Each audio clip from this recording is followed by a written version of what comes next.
शुभ दशहरा। आप सभी को विजयादशमी की बहुत बहुत शुभकामनाएं। दशहरा हमें याद दिलाता है एक ऐसे मर्यादा पुरुष राम जी की जो विपरीत परिस्थितियों में भी कभी भी धैर्य नहीं खोते हैं। वो अपने दुश्मन को भी मौका देते हैं। एक पल में राज्याभिषेक की घोषणा और अगले ही पल में वनवास, फिर भी कोई निराशा नहीं। यही पर्व है दशहरे का। दशहरे का त्यौहार हमें अपने जीवन में अहंकार, लोभ, लालच और अत्याचारी वृत्तियों को त्याग कर क्षमा रूपी बनकर जीवन जीना सिखाता है। भगवान श्री राम की यह सीख बहुत ही सच्ची और मोक्ष प्राप्ति की ओर ले जाने वाली है। यह दिन बुराई पर अच्छाई की जीत का भी है। कहा जाता है कि असल में रावण बहुत विद्वान था, लेकिन उसे अपनी शक्ति पर घमंड हो गया था और वह यह समझने लगा कि अब वह कुछ भी कर सकता है। बस यही घमंड उसके अंत का कारण बन गया।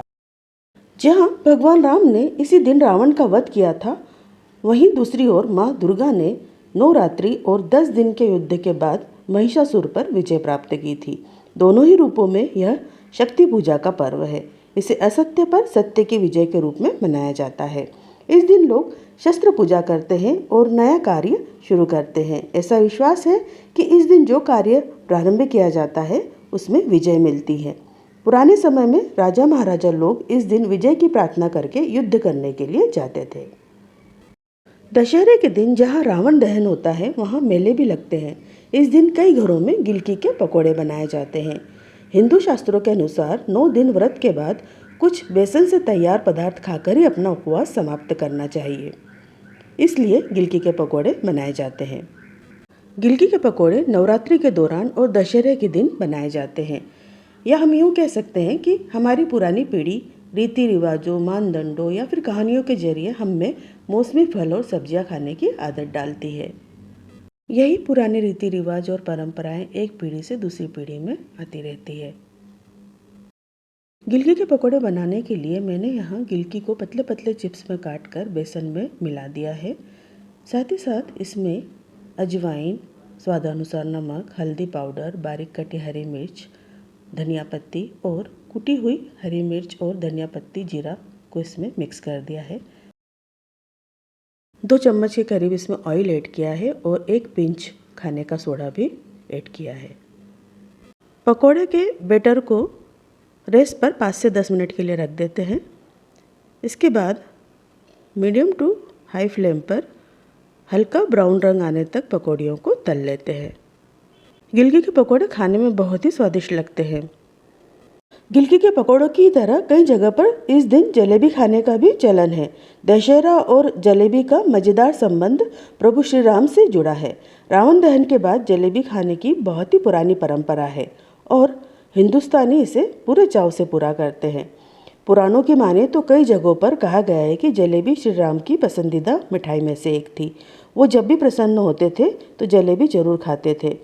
उस युग में जलेबी को शशकुली कहकर बुलाया जाता था। इसलिए जब श्री राम ने रावण का वध किया तो लोगों ने श्री राम की पसंदीदा मिठाई से मुंह मीठा करके अपने आराध्य के नाम का जयकारा लगाया। तब से दशहरे पर जलेबी खाने का चलन बन गया। हिंदू धर्म में हर एक व्रत त्यौहार की अपनी एक परंपरा है। ऐसी परंपराएं जो सदियों से चली आ रही है। ऐसी ही एक परंपरा दशहरा को लेकर है। माना जाता है कि दशहरे के दिन पान जरूर खाना चाहिए। पान खाकर व्यक्ति अधर्म की हार का जश्न मनाते हैं। पान को विजय का प्रतीक माना जाता है। विजयादशमी के दिन प्रभु श्री राम जी ने रावण पर विजय हासिल की थी, इसलिए पान खिलाकर विजय दिवस मनाया जाता है।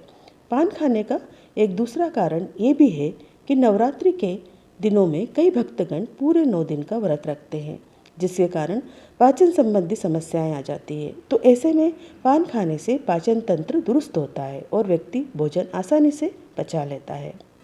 इसके साथ ही इस समय में मौसम में भी बदलाव होने लगता है, जिससे संक्रामक बीमारियां होने का खतरा सबसे अधिक होता है, जिसके कारण रोग प्रतिरोधक क्षमता पर भी असर पड़ता है। तो ऐसे में पान खाना बहुत ही लाभकारी होता है।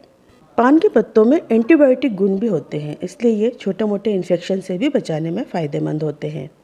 पान के पत्तों को शहद के साथ मिलाकर या पीसकर खाने से सर्दी और खांसी में भी काफ़ी आराम मिलता है।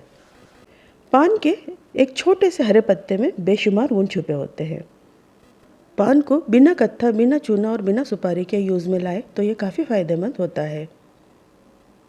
तो दशहरे के त्यौहार को लेकर ये कुछ जानकारियाँ थी जो मैंने आपके साथ शेयर की।